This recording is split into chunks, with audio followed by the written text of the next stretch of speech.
Salutations, nous sommes le 1er octobre 2025, premier jour du mois d'octobre. Et qu'est-ce qu'on fait le premier jour du mois d'octobre? Eh ben, on va regarder, on va analyser le mois précédent et on va voir, on va essayer de cadrer vite fait le prix. D'accord? On va surtout, je vais te présenter, je l'ai déjà présenté. On va voir au niveau les volumes du mois précédent. Je ne le présente pas tous les mois. C'est toutes les données du mois, jour par jour, tu vois, que je récupère quotidiennement. Je ne les donne pas systématiquement parce que s'il n'y a rien, pas la peine d'en parler. Mais là, il y a des choses intéressantes et ça confirme ce que je voyais et les actifs dont je te parlais. Et récemment, on va regarder secteur Pau également rapidement pour parler justement de Caspa.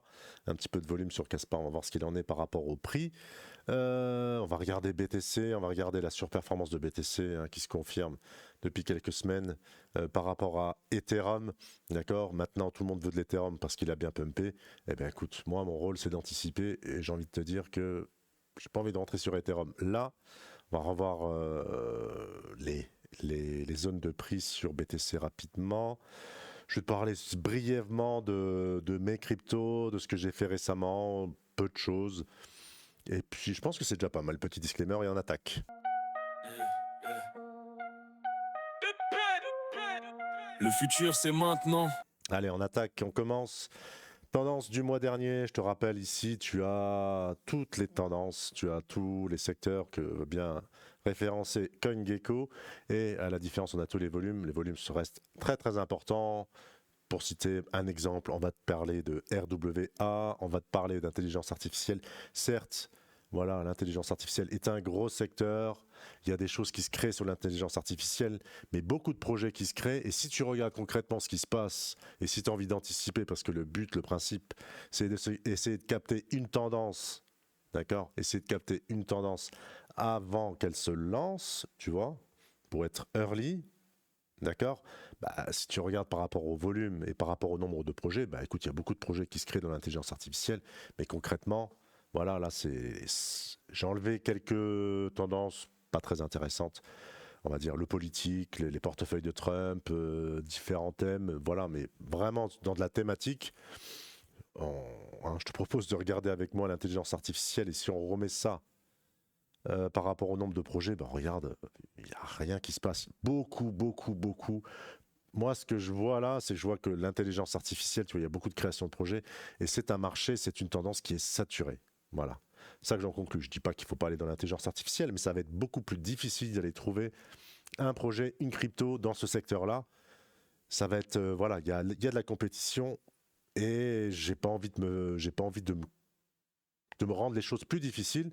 Donc, je choisis la facilité et je vais te présenter tout ça. Donc là, alors, écosystème, on va regarder les tendances fortes, forcément tout ce qui est en rapport avec les stablecoins. Voilà. Stablecoin, tu vois, ici, ça c'est 100% de ce marché, 100% de la thématique. J'ai enlevé quelques trucs, mais rien qu'au niveau du thème, les stablecoins, tu vois, bah, c'est vraiment le secteur qui est le plus actif. Voilà, qui est le plus actif et il y a beaucoup de création de projets et ces projets qui sont créés attirent du volume. Voilà la conclusion rapide. Deuxième secteur, l'infrastructure, tout ce qui est en rapport avec l'infrastructure, ça fait longtemps. Voilà, tu vois ici, tout ce qui est en bleu ciel. Alors, j'ai un filtre au niveau des couleurs qui est pas terrible. Voilà, mais tout ce qui est ici, bleu ciel, voilà, tu vois, c'est en rapport avec l'infrastructure, c'est un secteur qui est en forme et qui est performant. Ici, nous avons la DeFi qui perd par rapport au mois précédent. Hein. La DeFi était au niveau de la thématique, était le deuxième secteur. D'accord. Et un autre secteur, et on a là le jeu et métaverse, hein, toujours qui est bien présent, juste derrière l'infrastructure. Je t'en parle, j'en ai déjà parlé, j'en ai déjà fait des posts, mais qui est bien présent le dernier jour du mois, mais c'est toujours un secteur qui est très actif et qui est très intéressant. Maintenant, là, secteur une crypto que je t'avais parlé, c'était IP protocole, je t'ai déjà, pas protocole, propriété intellectuelle, d'accord. Je t'avais parlé de ça, ce secteur qui risquait de justement performer, et je te confirme que il commence à, voilà. Est-ce qu'il est trop tôt pour en parler? Écoute, je regarde et je vois que ces derniers temps, je vois qu'on a quand même pas mal de volume sur ce secteur-là. Justement, je te propose d'aller isoler un petit peu ce secteur par la suite, d'aller chercher un petit peu plus que juste IP Story, dont je t'avais parlé. On va voir la corrélation volume et prix si on peut trouver quelque chose par rapport à ça. Je te rappelle que c'est tout frais ce que je te donne, mais vraiment, on est Et là, je te parle de choses, attendre des confirmations, être plus conservateur. On va regarder ça. Et voilà, qu'est-ce qu'il y a d'autres produits dérivés? On voit que voilà, bon, il n'y a pas grand-chose là ces derniers temps. Mais en tout cas, quand je regarde ça, je vois, mon attention est portée par tout ce qui est en rapport avec la propriété intellectuelle. C'est un jeune secteur. Il y a, je crois, moins d'une vingtaine de projets là-dessus. Donc, à regarder, en tout cas, ça sort du lot. Pour moi, c'était une évidence. On va regarder le secteur peau. Et là, secteur peau, donc ici, c'est tout juste le secteur peau. Les évolutions, là, ces dernières 24 heures, attention, ces dernières 24 heures. Donc, on regarde ici, qu'est-ce que je constate? Je vois du Caspa, là, qui sort un petit peu du lot. Bon, attendre la confirmation, on va regarder le prix rapidement. Je vois du Cubic. D'accord, après, il y a d'autres projets qui sont pas très intéressants, qui proposent pas énormément de volume. Là, c'est une classification par volume. Si je fais une classification par comment ça s'appelle? Par capitalisation, on va regarder ça. Et non, ça c'est pas le bon truc. Voilà, si on regarde là, oui, Caspa, on a du Beldex, je connais pas du tout. Ici, il faut pas regarder ça, c'est des trucs qui sont pas classifiés. Cubic, voilà, Cubic ou autre. Je rappelle sur Cubic, d'accord, je t'avais dit sur la dernière vidéo, regarde là, je vais pas redévelopper, refaire une analyse de prix ou autre chose. Cubic, je te rappelle qu'il y a une campagne par rapport à OKX avec une potentielle listing. Je trouve que ça se passe pas bien. Voilà, ça c'est mon avis. D'accord. J'aime pas trop cette façon de faire, certes. On est sur une zone de prix. Regarde la dernière vidéo. On est sur une zone de prix. Il y a un breakout voilà, au niveau du prix. Allez, on peut regarder ça très très rapidement. Est-ce que j'arrive à le retrouver? Il est où, Cubic? Il est où, Cubic? Il est ici. Cubic est là. Voilà. On est sur une zone de prix ici, tu vois. On avait cette news, ce début de campagne, et là, ça dumpait. J'aime pas cette manière de faire. J'aime pas trop. Voilà, c'est un jeune projet, machin, tout ce qui s'ensuit. Il y a de la manipulation autre, mais sur de la peut-être. Hein, on va pas rentrer dans ce détail-là, mais là, on a un breakout journalier sur une belle zone. Ok, pour ma part, voilà, la fin de cette campagne le 6 octobre, et éventuellement avec potentiellement un listing pour ma part, si on a une expansion du prix, je sortirai de tiers ou de moitié. Voilà sur mes positions de cubique. Voilà, je te dis ce que je fais, ni plus ni moins. On va regarder Caspa également. Très brièvement, voilà, Caspa, on a une zone ici, d'accord, on a un petit peu de volume, il faudra surveiller. On est dans une zone, d'accord, il y a tout un historique derrière, hein, à le savoir. Je ne te montre pas sur Coin Paprika par exemple pour avoir tout l'historique précédent, mais là on a ces points-là qui sont à surveiller. Ici, on est sur une zone mensuelle quant à présent, tu vois, il n'y a rien pour l'instant qui me pousse à rentrer, il n'y a pas de tendance forte. On a toujours cette résistance autour des 0,10 qu'on a du mal à franchir. On est entre deux, on a une zone au-dessus autour des 0,10 et il y en a en dessous. On a une compression comme ça et voilà, moi il n'y en a pas de tendance, c'est pas ce qui m'intéresse de trop quant à présent, mais on est sur une petite zone de support là. Voilà, les zones que je surveille, c'est 0,64. Je vais surveiller ces zones-là et je vais attendre après, je t'en parlerai un peu plus longuement, mais c'est à surveiller, c'est pour ça on est dans l'anticipation, je t'en parle, c'est des zones à surveiller. Je vais te parler de BTC. BTC ici, je suis en mensuel, je le rappelle, je suis en mensuel. Pourquoi regarder le mensuel? Regardez le mensuel, regardez l'hebdo. Pourquoi je te parle? Parce qu'on est le 1er octobre et qu'on vient de clôturer le mois précédent, le mois de septembre. Donc je regarde et là on est sur la résistance du mois précédent, d'accord? On commence un nouveau mois. Pour l'instant, on se situe là. Je vais zoomer parce que c'est avec toutes ces zones, tous ces traits, c'est assez complexe à regarder. Je vais pas te les enlever parce qu'il faudra que je les remette après. Donc ici, hein, on est sur la résistance du mois précédent. Tu vois, ici on avait cadré le prix. Je t'avais déjà expliqué ça. Là, voilà, et la TH après qui suit. Si on regarde sur, là, on est vraiment dans une vision long terme. En mensuel, ici, on a cette MM7, hein, tu vois, qui tient. Voilà, on peut avoir de la volatilité ici, mais on la récupère. Ça tient, c'est parfait. BTC, c'est magnifique. Si je regarde brièvement ETH par rapport à BTC, je ne cesse de te le dire, d'accord? De toute façon, pour ma part, c'était une zone à surveiller.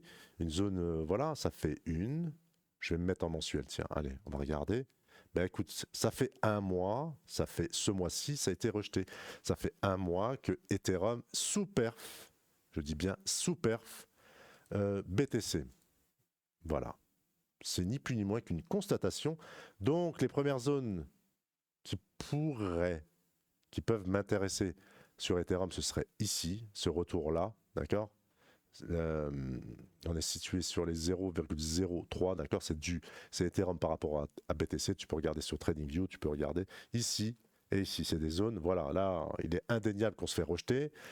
Pour ma part, mon analyse précédente, justement sur cette tendance baissière, se confirme, avec cette point de convergence, se confirme. L'objectif que j'avais depuis X temps se confirme. Voilà, écoute, je t'ai dit, mes positions d'Ethereum sont très faibles pour du swap. Qu'est-ce qu'il y a à dire là-dessus? Attends, on va terminer sur BTC. BTC Weekly, je te l'ai déjà parlé, voilà, cette zone ici. Ancienne résistance qui fait office de support, qui a à nouveau très bien réagi. On voit cette mèche ici, là, on est en hebdo, hein, donc c'est très très bien pour du moyen terme. Long terme, c'est ça qu'il faut regarder, c'est parfait. Ici, on a cette mèche, donc voilà, je t'avais dit, mon entrée 108 000, on est revenu, je t'avais dit que c'était une zone de support, ça a encore réagi, ça confirme. Voilà, il y a une belle liquidité sur BTC. On démarre le mois, on est sur une résistance certes, mais on ne se fait pas rejeter. Donc pour ma part, cette zone est très très bien, et elle tient bien, elle vient de comporter. Si tu veux attendre une confirmation, ça tombe la casse sur d'ici, mais honnêtement, non, tu rentrerais beaucoup trop tard. Voilà, on va pas en reparler plus. Le scénario, ce que je t'avais raconté se confirme et c'est magnifique. En mensuel ici, tu vois, on est faiblard sur Ethereum. Si on cadre le prix, on a cette zone ici, 4155. Et là, je t'avais déjà parlé de cette zone des 3009 quasi. Voilà. On descend en hebdo, rien d'intéressant. On est ici posé. On va regarder ça en daily plutôt. Et là, on peut voir que ici, on aurait, tu vois, on avait cette zone des 4100 dont je t'avais parlé, qu'on est venu breaker et qu'on récupère. Tu vois, on vient chercher la liquidité en dessous, on récupère déviation. Pour moi, cette zone-là est à tenir ici les 4000, exactement 4077. On va dire, allez, on va être un peu plus large, 4060, autour des 4060, 4000, voilà, on est un peu dans ce même scénario ici. Donc tenir la MM7 par exemple, tu vois, la MM7, on a une déviation, tu vois ce qui vient confirmer. Voilà, après, on a une sous-performance d'Ethereum par rapport à BTC, mais tu sais que Ethereum est plus volatile que BTC, et donc si elle doit partir, elle partira très rapidement. Là, on a une déviation en cours, on a récupéré cette zone ici. Pour moi, ça reste, ça reste un signal haussier sur Ethereum. Voilà pour ça. Zano, je t'en avais parlé brièvement. Voilà, c'est pour te dire ce que j'ai fait. Je t'avais parlé de cette gestion de risque et allègement de position que j'allais faire justement sur divers points. Je t'avais parlé des 14-8. Il a fait 15-5, 14-8. J'ai allégé une partie de ma position. Voilà, ça s'appelle de la gestion de risque. C'est à faire. N'oublie pas qu'il faut, la priorité est de survivre dans ce marché-là et pas cramer des comptes pour après ponctionner ton livret A pour créer des comptes à nouveau, d'accord? Moi, je ne joue pas à ça, ça fait partie, c'est la base, c'est de la gestion de portefeuille. Ce qui a été fait est sorti en profit, le restant restera sur Zano. Moonbag, XMR, je t'ai parlé de cette zone qui réagit encore et encore. Voilà, regarde la dernière vidéo, ça se confirme, c'est magnifique, c'est parfait. Voilà, pas réintégré à nouveau, mais je l'ai déjà expliqué, regarde la dernière vidéo, tu sauras tout. Qu'est-ce qu'il y a à regarder? Qu'est-ce que j'ai encore? Je voulais te parler de Pump, je la retrouve plus. Allez, je te parle de Pump, je viens de le retrouver. Hein. Il y en a tellement partout et parfois je viens de régler ma souris. Tu sais, parfois j'ai le double clic qui est un petit peu trop sensible. Alors il y a des pages qui se ferment et il y en a beaucoup d'ouvertes. Donc voilà, Pump, je t'avais parlé de cette belle zone des 0,0048. Regarde, d'accord? Ah non, moi je suis rentré. Où est-ce que je suis rentré? Je sais plus, 0,054 ou je sais plus. Voilà, je ne sais plus. Je t'avais parlé de cette belle zone des 0,048. Je t'en ai parlé depuis un petit moment. Voilà, ça réagit magnifiquement bien. C'est parfait. Maintenant, je m'attends pas à ce que ça reparte to the moon. Je m'attends à ce qu'elle revienne un peu plus haut, que ça reste un peu, que ça vivote ou autre. Et après, voilà, j'aimerais encore une nouvelle tendance, que ça confirme ici, tu vois. Si ça revient pour moi, je réentrerai. Je suis réentré avec une petite taille de position sur les 0,0051, je te le dis comme ça parce que je te raconte tout. Voilà, moi je crois que j'étais rentré ici. Voilà, ouais, sur les 0. Ah, je me rappelle, 0,058, j'étais rentré par anticipation comme ça. On est redescendu, je t'avais parlé de cette magnifique zone. Voilà, pour moi, Pump est jolie et belle. C'est très très bien. Je vais te parler de Hype, Hype parce que je l'ai. Pump est plus forte que Hype, mais Hype est bien. d'accord?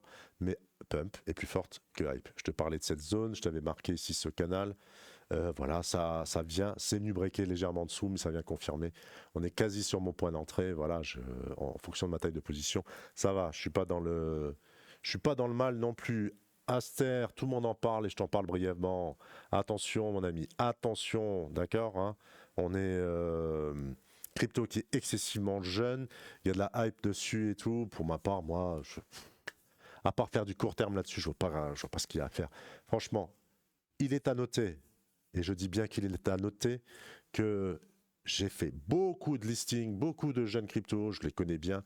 Ce qui est à surveiller, si elle se maintient au-dessus, d'accord? Si elle se maintient là au-dessus, ce sera vraiment, c'est quelque chose qui est très peu probable.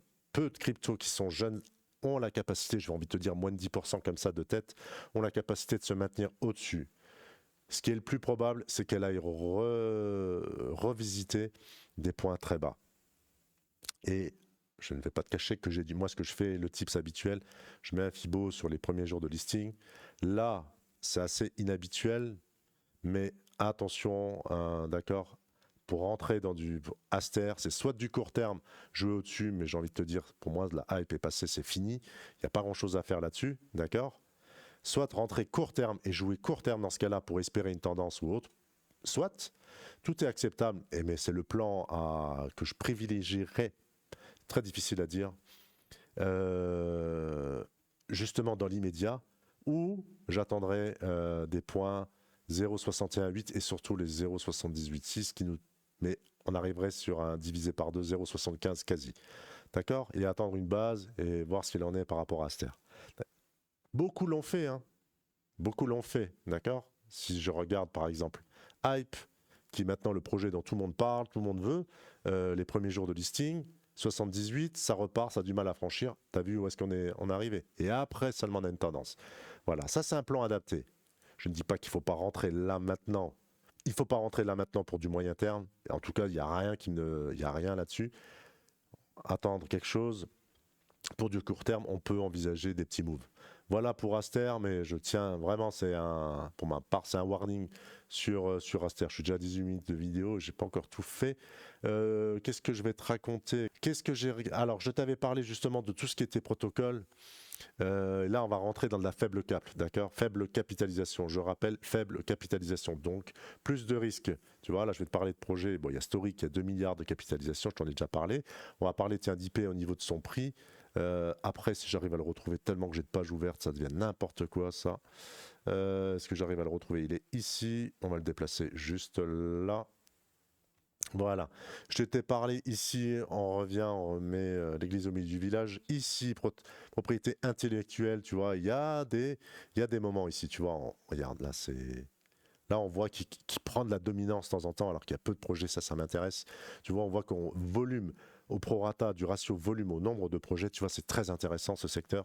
Et si on isole, je t'avais déjà parlé de IP, qui avait une belle tendance, il y avait une campagne et tout. Maintenant, je t'ai parlé récemment d'IP, et je t'ai parlé de cette zone ici, qui restait la MM50. Je vais dire, faire attention, c'est un jeune projet et tout. Certes, 2 milliards de market cap, c'est quand même intéressant, mais là, on vient confirmer. Et on a ici une validation, hein, en termes de prix, on a une validation qui est ici au niveau des 7 balles à peu près. D'accord, donc voilà, là, pour une entrée court terme, on peut attendre une confirmation encore plus si on veut être conservateur, parce que bon, avoir la liquidité sur ce marché et voir, mais le secteur en soi est très très bien, je te l'ai dit, très très bien. Et si je regarde les secteurs, si je regarde, il y a combien? 1, 2, 3, 4, 5, 6, 7, 8 projets. Sur ces 8 projets, tu vois, on a du volume. Moi, c'est quelque chose qui m'intéresse. Et si je regarde, après, j'ai pris un par un, en enlevant IP, et si le secteur commence à avoir réellement un début de tendance là, eh ben écoute, ça peut m'intéresser. Et j'ai sélectionné ici Camp Network, je connais pas du tout. Non, c'est pas ça, pas du tout. Je vais l'enlever, c'est pas du tout ça. Alors c'est pas ça non plus. Tome, non, ça ne m'intéresse pas. C'est pas ça. On va s'y retrouver à la fin. Voilà. Tecom, d'accord. Tendance, le secteur en soi là, est intéressant au niveau des volumes, d'accord. C'est un secteur qui, sur le mois précédent, m'a démontré par ses volumes que, je t'explique hein, ma réflexion, m'a démontré qu'il y a potentiellement une belle tendance, d'accord. Il y a eu une campagne sur IP, donc il y a de l'intérêt. Ça suscite campagne faite par CTMXC, donc il y a de l'intérêt par rapport à ce secteur. Et dans ce secteur-là, on a peu de projets. Et dans ces peu de projets, outre IP, qui maintenant on a déjà décelé, fin de campagne peut-être moins intéressant maintenant, mais intéressant au niveau du prix, mais je sais que c'est complexe. C'est la démarche l'analyse qui est intéressant là-dedans. Tecom, très faible cap, je le rappelle, donc attention sur les tailles de position. On a 2 millions de market cap, très très faible, d'accord, mais on est early, très très early, et le volume sur 24 heures pour Tecom est, attention, d'1 157 000. Donc tu vois le volume, alors pour moi quand je vois ça, le volume est égal à la moitié de la market cap. Si je regarde ici, augmentation de 28% sur les dernières 24 heures, on va regarder le prix après pour voir. Listé sur MEXC, Hotcoin et KCX, je ne connais pas. Donc voilà, pour moi, ça me semble être pas mal. 7 jours, une augmentation de 16%, 24 heures, augmentation de 8,9%. On va regarder si ça se confirme sur le 1 heure ou si ça se confirme aujourd'hui. Je vais voir peut-être rentrer avec une petite taille de position, tu vois, pour éviter comment dire que l'actif parte sans moi. Voilà, je t'explique tout ma réflexion. Également, j'ai regardé Selb. Alors, je ne connais pas les projets, je te laisserai regarder. Mais là, on a une market cap qui est vraiment très très faible. 141 667, c'est vraiment extrêmement faible. Mais regarde. On a un volume de 940 498 $. Là, le volume est supérieur. Écoute bien, mais c'est quoi cette arnaque là, j'ai envie de dire. Le volume est supérieur de quasi 7-8 fois quoi, par rapport à la market cap. Donc voilà, qu'est-ce qui se passe, accumulation autre. Alors attention, ça peut durer X temps. Là, on voit qu'on a une augmentation de 134% sur les dernières 24 heures. On va regarder au niveau du prix. Au niveau du prix, c'est un petit peu moins intéressant. Si je regarde vite fait là au niveau de la liquidité, alors là, j'ai pas prévu de te faire la liquidité non plus. On va regarder, on a de la profondeur sur 207, 225. Je vais pas t'expliquer la liquidité, tu vois. Donc voilà, alors on va regarder Tecom, voilà. Qu'est-ce que je constate au niveau du prix? C'est déjà assez... si tu connais les bulles, les listings ou autres, tu vois, ici, on a une... tu vois, parce que j'aime bien le tips à regarder, hein, je te rappelle, c'est toujours prendre ici, regarder 78 de Fibo et on ne les a pas tenus, on est parti limite à la cave, mais on a dessiné une belle base. Une très très belle base ici dont on est en train de s'extraire par le haut. Voilà, on l'a confirmé, c'est un peu comme XMR en ce moment, tu vois. On l'a confirmé avec une belle bougie. Ici, repli. J'ai envie de te dire, là, je doute qu'il y ait un repli encore, tu vois. On a déjà fait le repli, on a confirmé cette sortie d'accumulation ici. D'accord, on a venu faire un repli, je doute qu'on y revienne dessus. Bon, j'aimerais bien qu'on y revienne, ça me conforterait un peu plus pour rentrer, mais là, pour ma part, je vais descendre carrément en 4 heures, ce que je ferai, tu vois. On est sur une petite résistance avec une magnifique bougie là, elle est belle. Hein.